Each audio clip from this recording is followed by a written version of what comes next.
We've talked about the external developments which were going on. And last kind of topic we touched on was this kind of movement of change through the Industrial Revolution, and how it's the beginning of, I suppose, our kind of globalization, actually becoming a world where we're very interconnected for good or ill. So we see at this time, really, with the French Revolution, at the end of the second period that we look at, this kind of growth stage in the 400 years prior to the coming of the Messiah, this second time, we see the origins or the development of Cain-type thought. It matures into this 70-year experiment of communism. Many of you have first-hand experience of that and know it from your countries. So the origins of communism we can trace back to the French Revolution in 1789, and this idea is underpinned by kind of intellectuals giving the theory and the intellectual justification for these kind of things. Diderot and d'Alembert, an overthrow of the monarchy and the aristocracy. There, in the French Revolution, you had the invention of the guillotine, right? A way of quickly dispatching the very sort of rough justice, those people who were seen to be the oppressors of the masses. Of course, that is a failure on the part of able, you could say, to allow themselves to be amassing wealth and position without concern for others.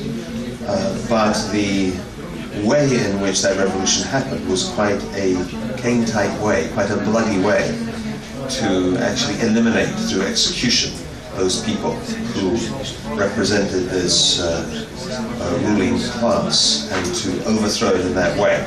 So it leaves a certain legacy, that type of revolution.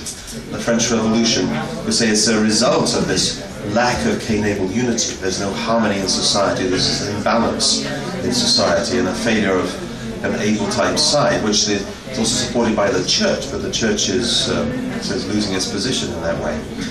And here's a struggle between those who are denying God and seeking this kind of liberation, and those who believe in God but have lost their able position. So it has a characteristic of being anti-religious and setting up a state-centered system to supplant what had gone before. Later on, this develops. In 1917, we have the Bolshevik Revolution. Again, the kind of intellectual underpinning comes from such thinkers as Strauss and Feuerbach, people who really ridiculed the gospel of Jesus and the life of Jesus, and tried to distance people from these religious beliefs. And these ideas are taken up and developed, of course, by Karl Marx, and help from his good friend Engels, and turned into a revolutionary theory and practice through the contribution of Lenin. So these kind of figures emerging on the scene are moving forward this movement for revolution, but of a Cain-type nature, to justify the use of violence in overthrowing a class of people, or a ruling class. So they needed intellectual justification to be able to feel they didn't have a conscience about doing this. So Marx tried to make something which sounded or could be bought by others as being very scientific. But it's a travesty, it's a kind of upside-down version, or twisted version of the principle, actually. It says progress comes about through this struggle between pairs, right? Is that what we say in the principle? Not at all. It needs to be a harmonized unity, a subject and object centered on a good purpose. So it's a kind of perverse version of the principle, preceding the principle which comes later. So really, the divine principle contains within it a critique and counter-proposal to communism. And when Father Moon started teaching this in the 70s and then into the 80s, around the world, educating police force in Korea, so many people in Japan, people in South American countries where there was a strong influence of revolutionary communism, teaching all throughout the United States to have them center their anti-communism on God and understand why we should be against this ideology.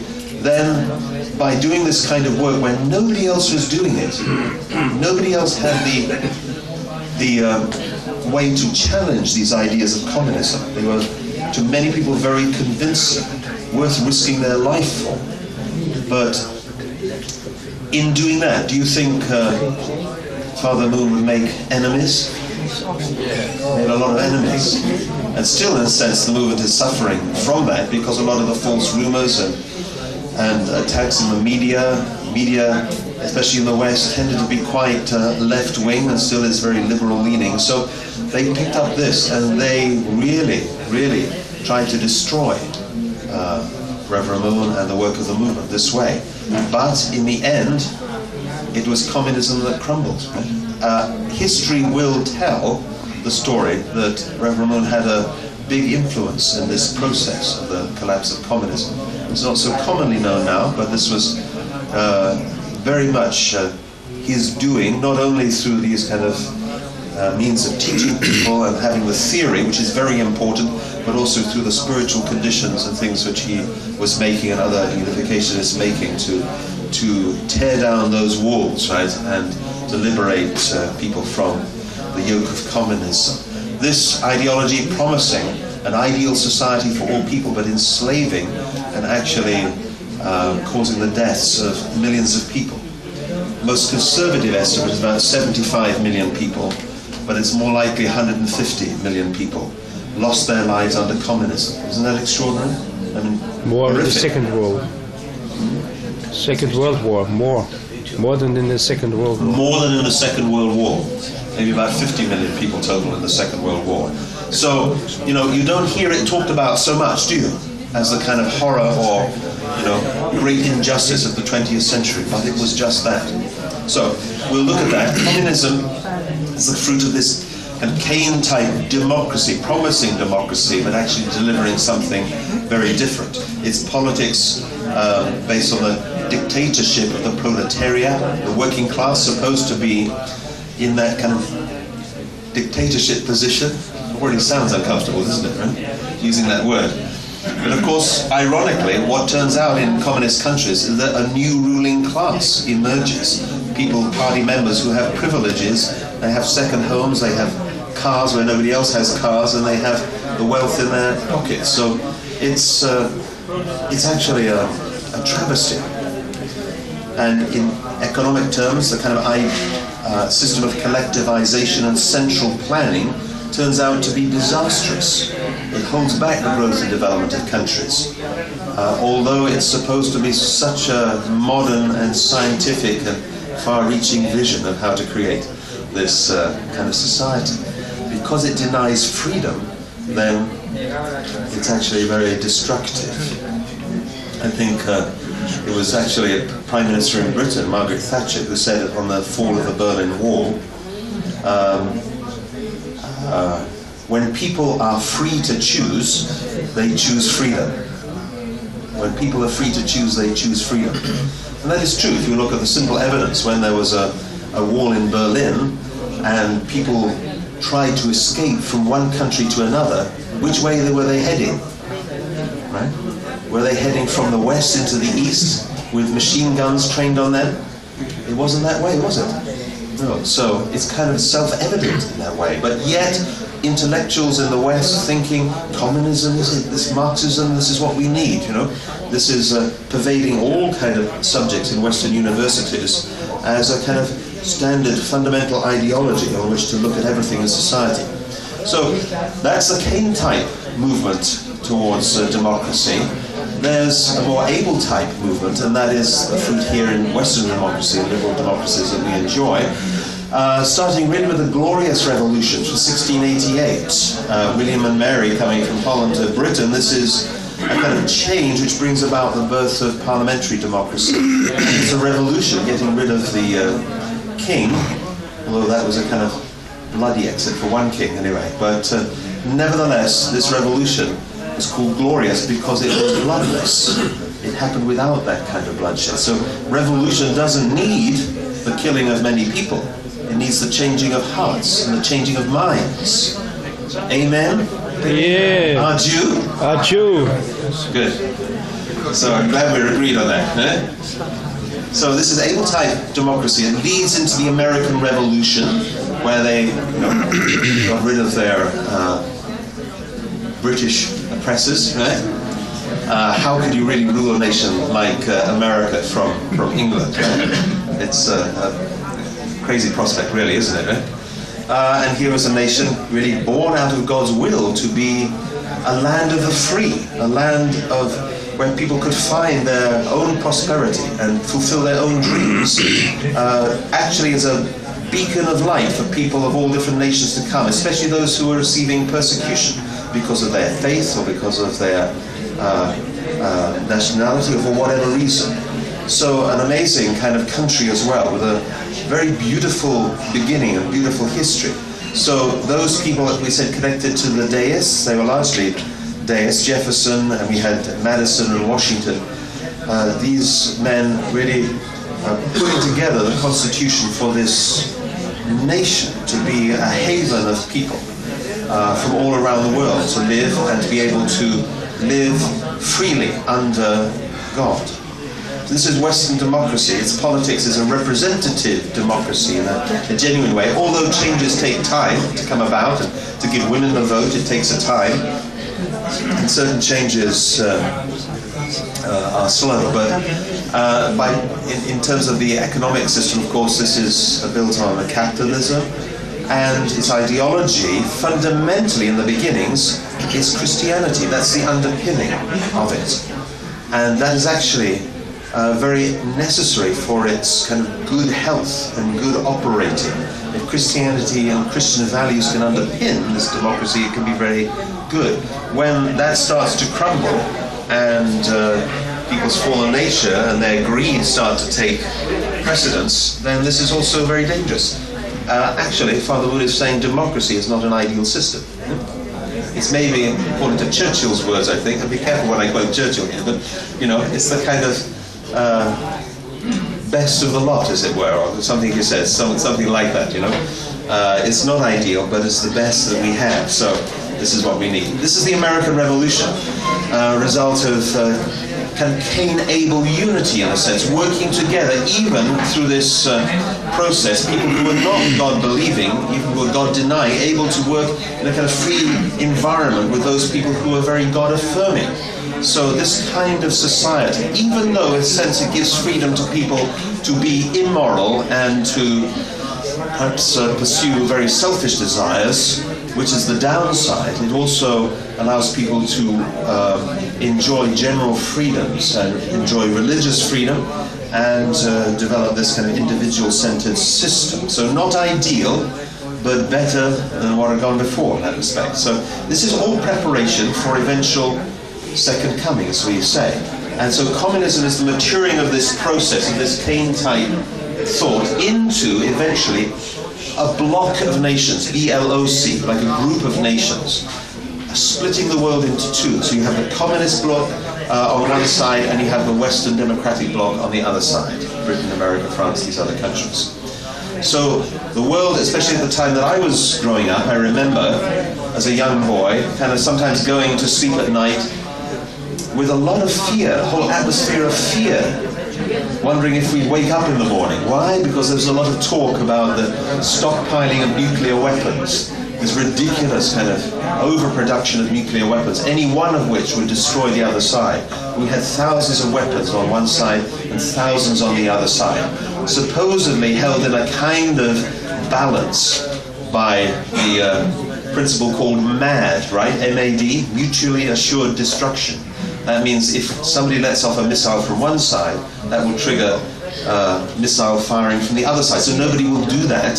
You won't risk it because you will be destroyed yourself. Is that a kind of atmosphere for peace and lasting peace? It's not actually. It's a crazy kind of existence, right? It's like people being ready with kind of knives at each other's throat, right? and thinking, okay, we're getting on well now as brothers, right? Just don't move or I'll stab you. It's kind of feeling. Anyway, all this is to make a worldwide foundation for the Messiah. Actually, the Abel type block and the Cain type block need to unite together, and there needs to be a unity. So although it's very tempting to think just in terms of good and evil, both have good aspects, both have not such good aspects. They need to work together, like a coming together of mind and body, or spirit and body. And that's very necessary. They both need to go through some revolution, and through that good unity, create, under a new ideology, a united world of peace. Father Moon talks about his ideology of Godism, where divine principle gets translated into ideological terms. Then not only unificationism, but Godism, and he calls it headwing ideology. Have you heard that? He likes to play with language sometimes, right? Even English language with things that sound a little odd to begin with. So he said this is like right wing and left wing. We don't need right wing and left wing. We need head wing. If you imagine this bird, it's kind of flying. We need something out in front, right, which is unified and kind of purposeful and going to bring about positive changes and a more ideal society. So this is to work towards a united world. We need head-wing ideology. Okay, that's a little journey through that particular period of history. Very kind of short. We say in English potted version. You could get it in a little pot, right? So of course that it suffers because of that. I know it suffers because of that. Also, my background is not particularly that of a historian, but coming to the principle, I found it kind of fascinating to look at things this way. Suddenly, I wish I'd been more attentive at school, right? Yes. But here, having to see it from another perspective. Now, a big feature of the 20th century, of course, was the wars that mankind was thrown into, the world wars. World War I, World War II, and in the principle we identify World War III. That is sometimes referred to as the Cold War. It is this kind of ultimate battle between the forces of communism and democracy and these two blocks. Where there is conflict in human society, there are always internal causes as well as external causes. Mostly, historians and others in our materialistic society, we look at these external causes, which is a response to reality, really. But there are internal causes. It's humankind responding to God's will, which is their desire for goodness and for freedom and for justice, as opposed to oppressing others. So there are internal causes responding to how people feel in terms of their relationship with God and the ideals which they hold dear through their religious faith. Then we see that the internal causes are related to this process of restoration through indemnity, which is there to make a foundation of faith and substance to receive the Messiah. So that working is going on behind history, just as we saw it in Adam's family, Noah's family, Abraham's family, Moses, Jesus. We looked at it working there, right? It's working today behind the scenes of history. The external causes are to do with politics, economy, ideology, etc. So the world foundation at this time, approaching the world wars, at the end of this period, the third period we said is 1918, so 1914 to 1918 is the First World War. We see that this is a time when these kind of blocks of nations are set against each other. Up to then, there's not been such a massing of nations to be in conflict with other nations. So this new term comes about, World War. World War. It's chilling, isn't it, right? World War. Of course, the First World War, originally called the Great War, and then was meant to be a war to end all wars, but it's tragically turned out to be that way. So it got this kind of epithet, World War I. World conflict in the last days. Is this hinted at, supported at, revealed even in biblical sources? Surprisingly, maybe, yes it is. It's there. If you look in Matthew 24, we have Jesus saying, "You will hear of wars and rumors of wars. Nation will rise against nation and kingdom against kingdom. There will be famines and earthquakes in various places. All these are the beginnings of the birth pangs. There will be great distress, unequaled from the beginning of the world until now, and never to be equaled again. Interesting little phrase slipped in there. I don't know if you noticed it. It says, all these terrible signs are the beginnings of the birth pangs. Birth pangs. Now, birth is a good thing, isn't it? It's birth. But mothers will know birth is a very painful thing, right? There's a lot of pain associated with birth. But when the baby is born and the baby is healthy, how beautiful. All that pain seems kind of worthwhile, they tell me, right? So, birth pangs means the birth of what? It's the birth of the new world is coming. It's something is being born. Isn't that interesting? Already kind of warning us that, yes, these terrible things will happen, but it's the beginning of something good. And it has a necessary process of resolving on a world level the conflict between good and evil, having goodness raised up and evil destroyed and come under goodness to make a united foundation. So when we look at the world wars, because there are internal causes and external causes, we can look for these.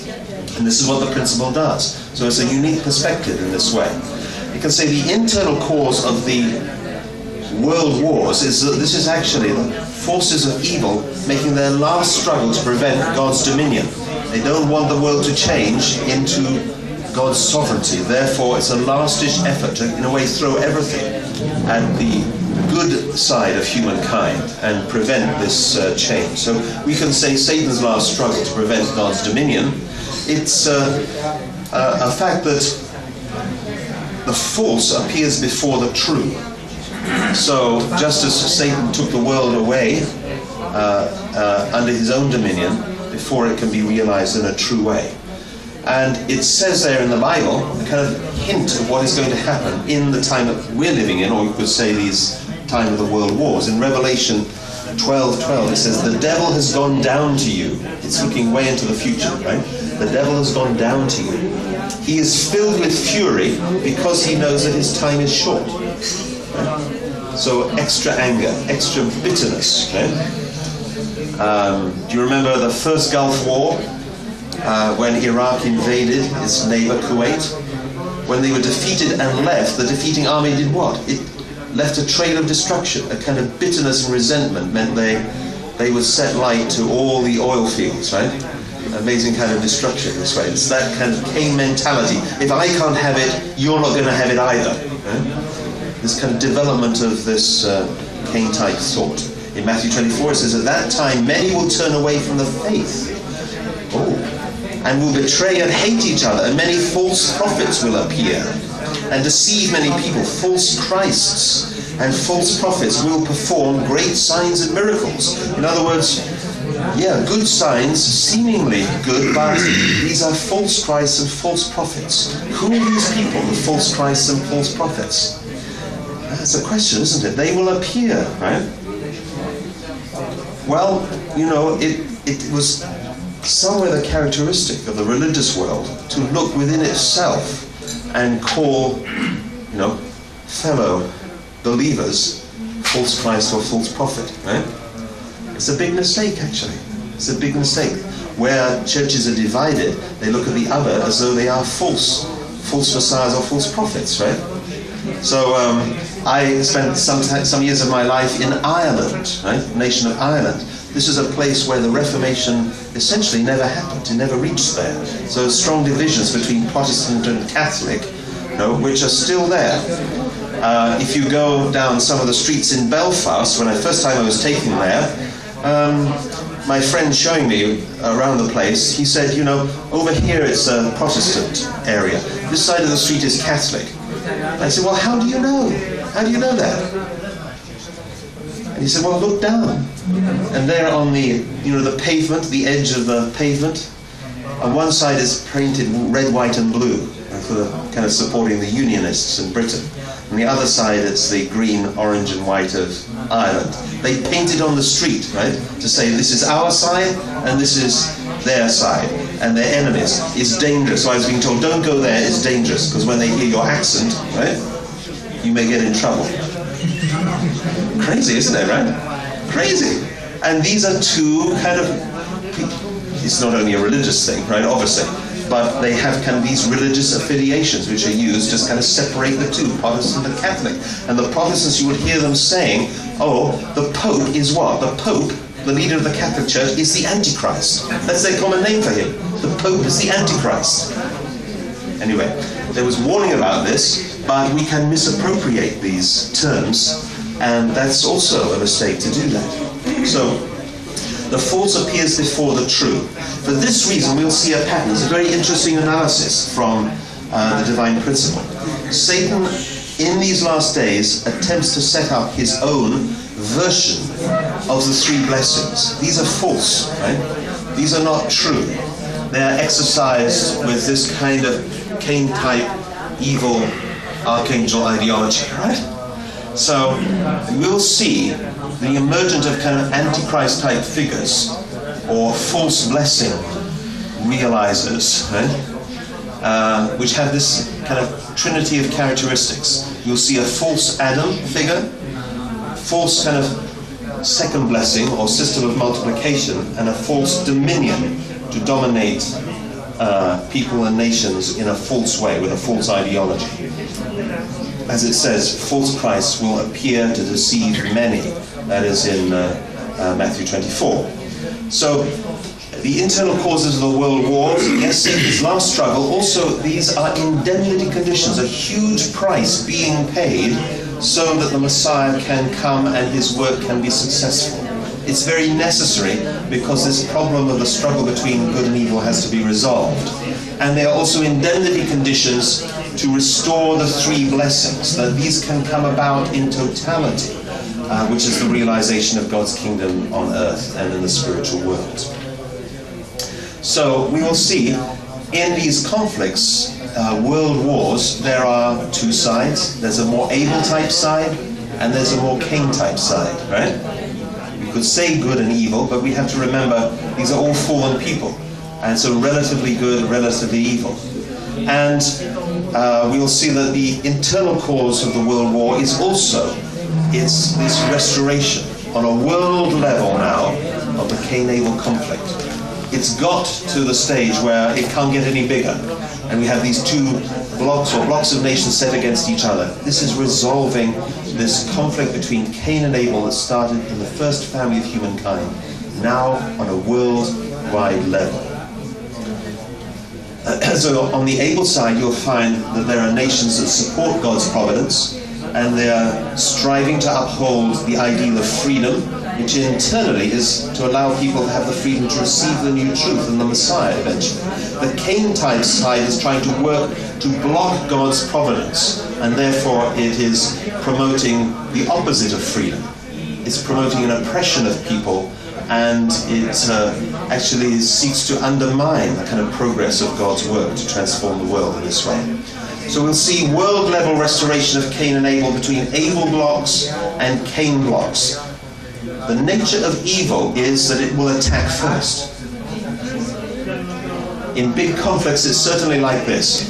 Those who attack make an unprovoked attack. You can say this is evil motivation, and it's the Cain-type side. The Abel-type side, attacked unfairly, has to defend itself, may have to recourse to violence, and may lose a lot of lives in the process. But it's necessary to defend freedom and to defend their rights. So Cain's side attacks first, and the Abel side gains victory through self-sacrifice. We can see this in other areas of society too, right? If you want to kind of analyze in terms of Cain and Abel, this becomes a paradigm or a tool that you can use, right? Even in the school playground. Can you remember your school days? If there's fighting between... You can't remember your school days? No. Okay. There's fighting between, say, you know, two pupils, boys or girls, they're at it, in the playground, and then the teacher comes along. What's the first question they ask when they stop the fight? Who started it, right? Who started it? Of course you can say, well, if somebody just threw a verbal insult, that was starting it. But in the end, somebody made the first punch, right? They took it to a physical level. and a level of violence, and that is what concerns people more, rightly or wrongly, right? And then you say that's the beginning. So this kind of first punch, or using violence in this way for one's own ends, this is the Cain-type method. This is what Cain used to get his kind of vengeance or his frustrations out on his brother. So there are responsibilities of both sides. Abel has a responsibility to serve Cain, and that means actually winning the heart of Cain. Cain has to receive Abel's guidance and support and be willing to do that. And sometimes we see blockages on both these sides. Do you follow me? People don't want to receive guidance from the other side. They're confident in their own belief, even though it's erroneous. And the Abel-type side thinking, well, we just want to protect ourselves. We're concerned about ourselves. We don't want to make the sacrifice involved to serve Cain and to win them over. So these things have to be rectified in the last days. So the principle shows that in these conflicts, because we're going to look at the conflicts of World War I, World War II, and then this Cold War, World War III, that because it's a world-level restoration of what went wrong in Adam's family, with this kind of spiritual insight, Father Moon, looking at these conflicts, said, look, this is like on a worldwide level a resolution of the problems that started in Adam's family. So there are three protagonists there, Adam, Eve, and the archangel. So we'll see in the groups of nations that are set against each other, on each side, on God's side, a kind of Adam, Eve, and archangel nation, and on Satan's side, or evil side, an Adam, Eve, and archangel nation. I'll show you that in reality how it worked out. So keep that in your mind, right?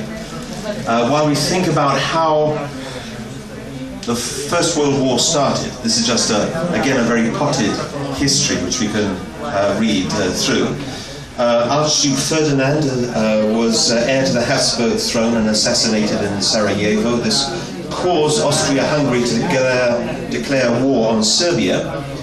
And then Serbia, a small country, turns to Russia for help.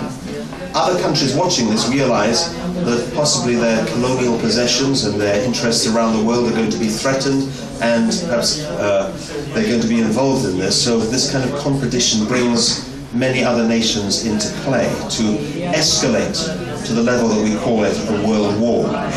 And World War begins in 1914 between two groups attempting to realize these three blessings centered on an evil purpose and on God's purpose. And the false Adam figure of the First World War is Kaiser Wilhelm II. His ideology, which is seeking to multiply this desire for dominion, is pan-Germanism, and he's developing a kind of theory for and practice of world domination and totalitarianism. I wasn't so familiar with Kaiser Wilhelm II, actually, myself. So I thought it may be interesting to go and look at what did he actually say. Would you like to know? Yes. Some of the things that he said. Why would we label him this way, as a kind of false Adam figure? Well, the third German emperor, he said, Germany's greatness makes it impossible for her to do without the ocean. Germany is not on an ocean, right? But the ocean also proves that even in the distance and on its farther side, across the ocean, without Germany and the German emperor, no great decision dare henceforth be taken, right? Powerful stuff, isn't it? He goes on to say, our German fatherland, to which I hope will be granted to become in the future as closely united, as powerful, and as authoritative as once the Roman world empire was, and that just as in the old times they used to say, civis Romanus sum, Latin scholars will know, I am a Roman citizen. Why did people say that? Because most people in the world were under the thumb of Rome, right? Therefore they had to say, I am a Roman citizen. They did not have a choice. Hereafter, he says, at some time in the future, they will say, I am a German citizen. All right? If we'd followed him, we'd all be Germans now, right? Did you say amen to that? Now you've got to concentrate, right? Yeah. So here we go. Adam's position, Eve's position. a way of understanding this from its spiritual perspective, archangel position. Nobody talks like this in the history classes, right? Right? Very different analysis. So here in Adam's position, you have Russia, and then it becomes America. On this kind of able type side, England, more feminine country. You can think yourself why these are like Adam or Eve nations, why they have this character. France, the kind of archangelic country, nation of philosophers and all this kind of thing. They're using their intellect in this way. I don't say anything, no? But, you know, you work it out. Eh? These certain characteristics. More, it's not a kind of labeling of people. It's not labeling people. It's more that God needs nations to stand in this kind of position, to represent those protagonists in the Garden of Eden, Adam, Eve, and Archangel, to work out the problem, to resolve the problem. So it's now taken to a national level, and then it's a worldwide level. On the Cain side, you have Germany, very Adamic nation, right? Masculine type of nation. Even the language sounds quite masculine, doesn't it? Eh? But here you have Austria-Hungary Empire is right there, and Turkey is the kind of archangel position. So, as we said, in 1917, Russia leaves this able type group, and there is a revolution in Russia, based on the kind of Marxist-Leninist process. This is actually, I think, a picture of the Russian Revolution taking place. Quite extraordinary photograph, isn't it? So, as I said, we're moving into the time when we have even photographic records of these historic events. And World War I continues another year with USA's intervention and involvement. Of course, this conflict is a horrific conflict because of the development of weapons, which are a kind of a new generation of weapons which haven't been used before in warfare. And in the trenches of northern France, of course, millions of people die, sometimes just in their first day of battle. It's a tragic time, a huge loss of life. Here's a picture from that time, quite poignant and horrific, really. The First World War had 8.5 million military casualties. 15 million people in total lost their lives, and many more suffered casualties and even life-changing debilities through that experience. Maybe about 38 million people in that category. It's almost like a generation of young men wiped out, right? A huge sacrifice and loss of life on both sides.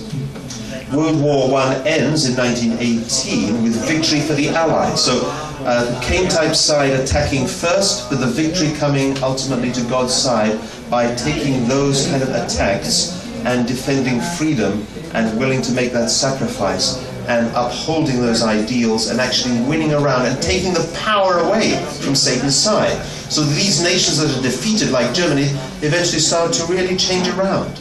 And Japan in its day changes around from being a kind of evil empire to being really contributing to God's providence in a very major way. So nations can change. Nations can change because behind them are spiritual forces, sometimes making them stand in a very evil position and sometimes able to turn around and become very good protagonists for God in this effort to bring in his kingdom. So this leads with some unification, some harmony, which gives rise to the League of Nations, a kind of proto-version of the United Nations to come, and through the Paris Treaty, etc., this comes about. So the results of World War I, from the internal point of view, is that a restoration of the first blessing becomes possible, and totalitarianism is defeated. So it's a big step forward. People hoping this would be the war to end all wars, but tragically it wasn't. We see that shortly afterwards, after a matter of a few years until 1939, then we see World War II emerges. Somewhere the seeds of that are in the solution which was found at the end of World War I. The Treaty of Versailles put huge reparations on Germany, had to pay huge amounts of money, more than they could possibly pay, So stirring a lot of resentment and allowing the kind of fire of nationalism to be fueled again. And we see also a failure of the League of Nations leads to the start of World War II. In World War II, we also see this kind of false messiah figure, attempting to realize three blessings centered on an evil purpose. In this time, of course, the false Adam person is who? The German. This is Adolf Hitler, right? This is what a false messiah is. It's not some other, leader of some other church or something like that, or it's not the Pope or something like this. This is the person who's really organizing evil in a very, constructed way. And Nazism is the kind of aspect of multiplication, seeking to dominate the world through fascism. In this scheme of things, we see a similar pattern. Isn't it interesting how you see these kind of groups of three nations, again with these characteristics, lined up against each other to solve this problem on a world level that started in the Garden of Eden? So on the Abel type side, Adam position USA, Eve position Britain, Archangel France. This trinity again. And on the Cain side, another trinity, but an evil trinity. This is Germany, Japan, and Italy in Adam, Eve, and Archangel position, respectively. So here's Adolf Hitler with his friend Mussolini. And World War II begins as a conflict between these groups of nations, the Allies in the able position and the Axis powers in the Cain position. Here's a rather chilling photograph.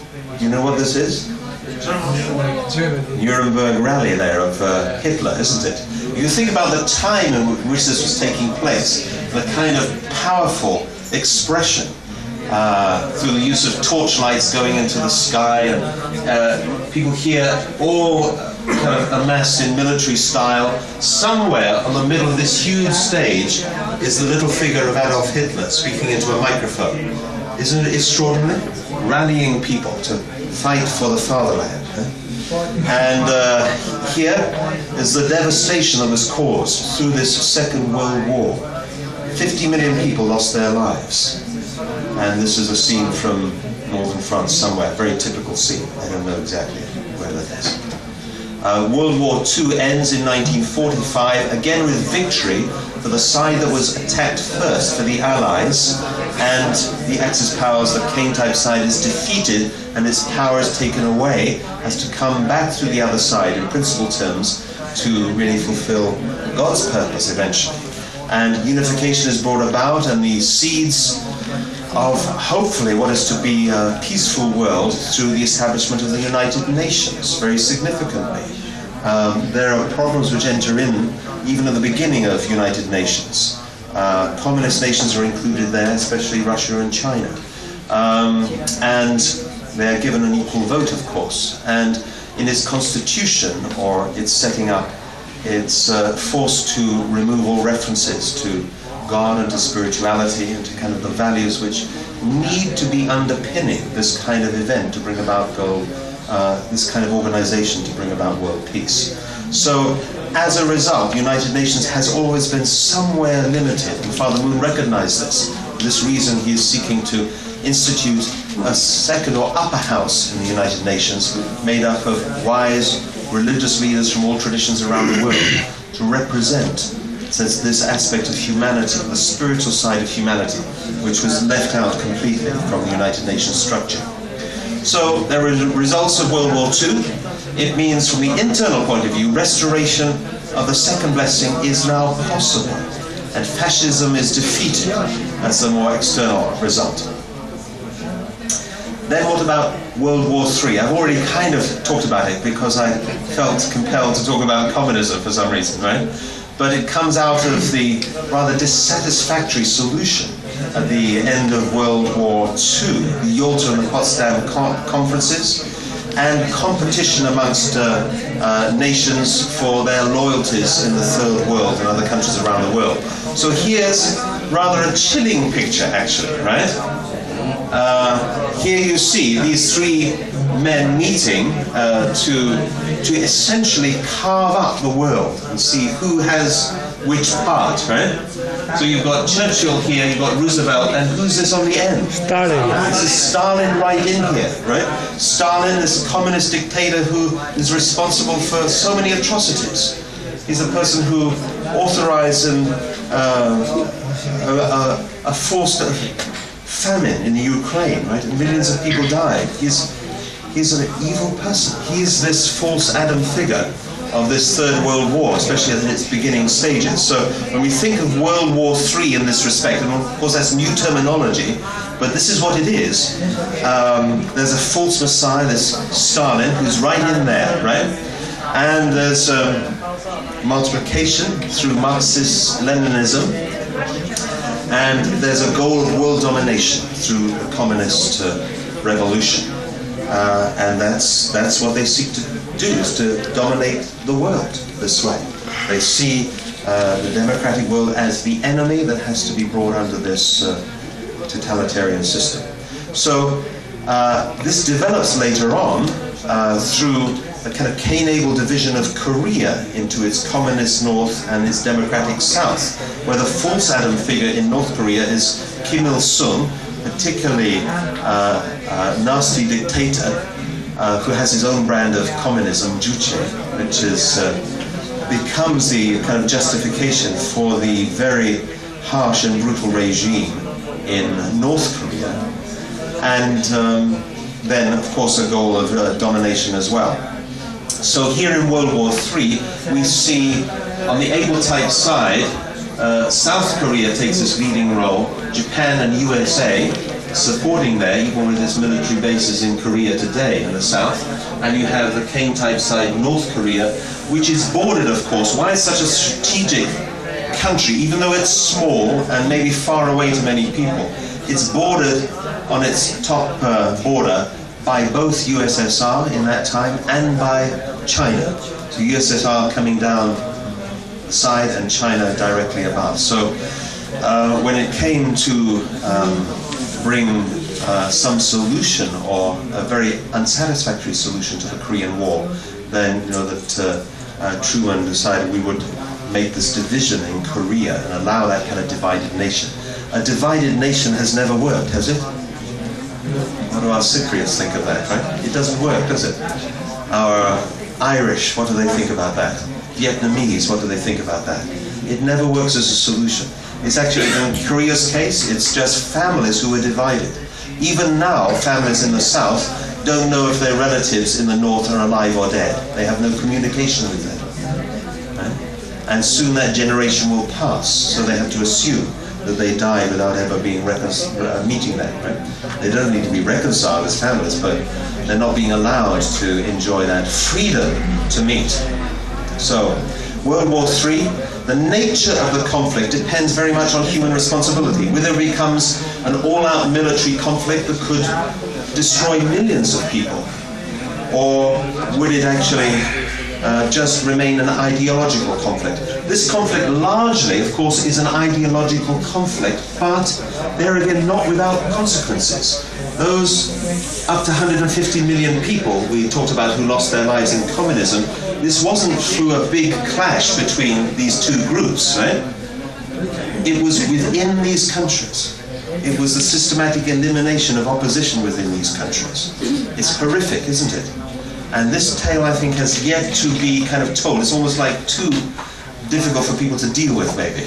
That we often speak about lesser horrors, right, as being a kind of worst of humanity. But this is actually a real depth which is sunk to.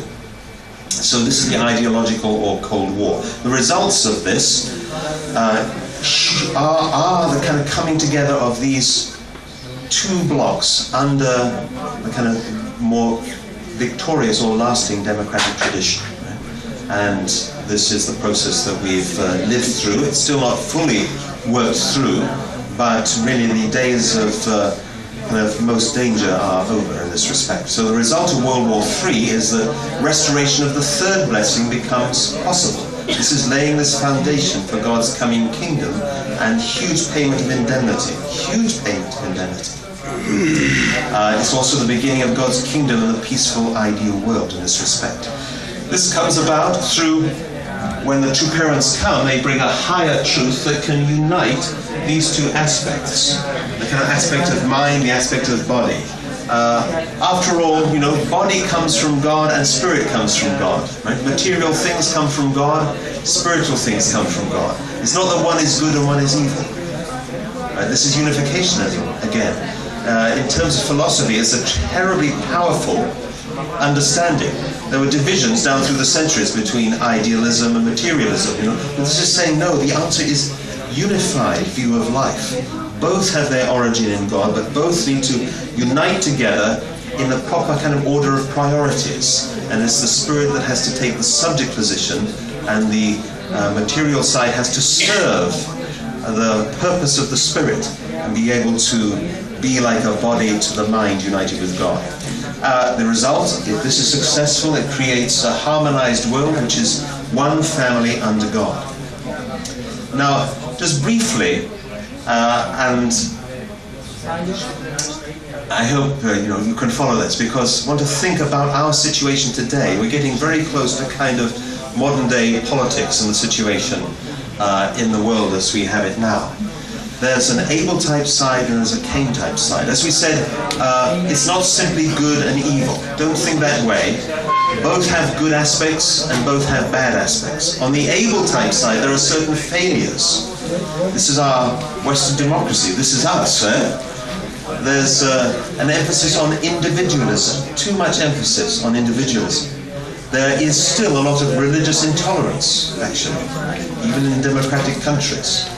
There's still an indifference to injustice that's going on around the world, a concern more with our own interests than actually seeking to help those who are being oppressed. There is still racism, even though we've made lots of improvements and laws coming into place to make sure that this is not happening in the public arena, certainly.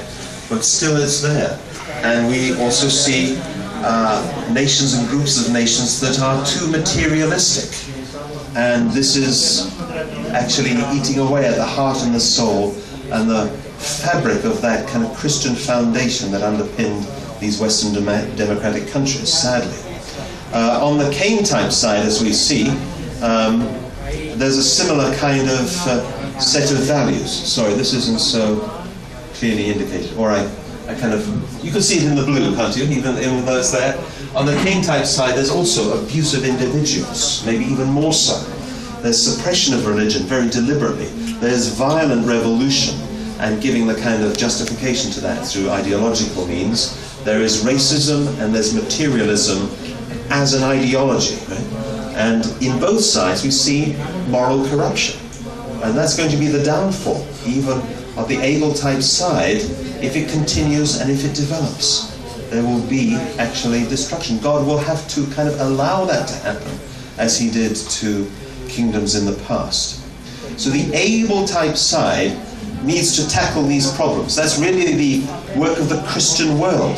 This is why Father's ministry, and we'll hear this from Tim Miller tomorrow, largely concentrating on reviving Christianity and seeking to unite Christianity, to have it fulfill its purpose in these last days. This is why he invested a lot in a nation like America, because it had the potential of upholding these Christian values and representing it to the world. So what the Abel type side has to do is win the heart of the Cain side. How? There's only certain ways you can do that. It's through love, it's through service, it's through willingness to sacrifice. It's by bringing God's perspective through divine truth and sharing that with others. This is how it has to be done. This is not in the Divine Principle book, what I'm going to show you now, right? So, treat it with caution. I thought you might be, we've got a very intelligent audience here, so I thought you might be interested by this. We know problems at the moment from Al-Qaeda, right? Al-Qaeda, we all know. But have you heard much about what they say? You know the effects of what they do, right? Through violent bombings, World Trade Center, etc. But what is their kind of ideology? This is what, if you get hold of one of their pamphlets or something, this is what it will say. Oh. You're not meant to show this to you because I'd blacked it out, right? I'm going to get it for you, all right? Would you like that? Yes. Yes. This makes you even more eager. This Yes. is my strategy here, you see? Makes you even more eager to know, what is he talking about? What is it that we're not meant to know? Ah, this is a new angle. Sorry, we're a little over time. Are you okay? Are you surviving? Yes. Well, a few people are, that's good. This is Al-Qaeda's critique of Western society. I'm not upholding this as a, we have to think about Cain's resentment, Cain's anger, Cain's viewpoints. Right? He says, what are we calling you to do, and what do we want from you? Of course, their methods are reprehensible. We don't support those at all. But they're saying, we call you to stop your oppression, lies, immorality, and debauchery that has spread amongst you. We call you to be a people of manners, principles, honor, and purity, to reject the immoral acts of fornication, homosexuality, intoxication, gambling, and trading with interest. Interesting, huh? Powerful stuff. This means actually Abel has to stand as Abel. Abel has to have a pure tradition, godly tradition, right? When we allow this corruption in, we're very vulnerable to being accused. Now we have an American president that wanted to, in George Bush, kind of export democracy, almost like force. You're going to have democracy, right? Exporting democracy. Can you do that really? No. And then you have people such as this saying, if what's happening in your country, the immorality that we see, the breakdown of society that we see, if that's your democracy, we don't want it, thank you very much. Right? You can understand this kind of viewpoint. It doesn't justify violence. That's Cain-type thinking, right? But Abel's side has to understand Cain's heart in criticism. Sometimes Satan's word or Cain's word is true, right? A lot of the time it's true. The criticism is accurate. Yes. Marx had a lot of accurate criticism of Western capitalism and the excesses and the abuses that were going on. Very accurate criticism, but it's the way that you deal with it is the problem. That's the question, right? So there are remaining conflicts, right? These have largely surfaced through the end of communism, the collapse of communism. Then, of course, we saw in those countries certain things rising up, like the kind of things which were kept down under that system start to emerge. Racial tensions, nationalism amongst smaller groups, and religious conflicts. And then a conflict between a kind of sphere of Christianity and the sphere of Islam, not understanding and talking to each other properly. Father Moon prophesied that this would happen. That's the next problem after communism. So what it needs is a higher truth. This is the truth of the true parents. Adieu, based on true love, intercultural harmony, end of racism and nationalism, global economic development, absolute values in science, technology, and other areas of life. And this will bring about a good world, a true world. How is that coming? Through the unity of Cain and Abel, these races, nationalities, and religions on a worldwide level to create one world family of mankind. Adieu! Adieu! Thank you very much, everybody.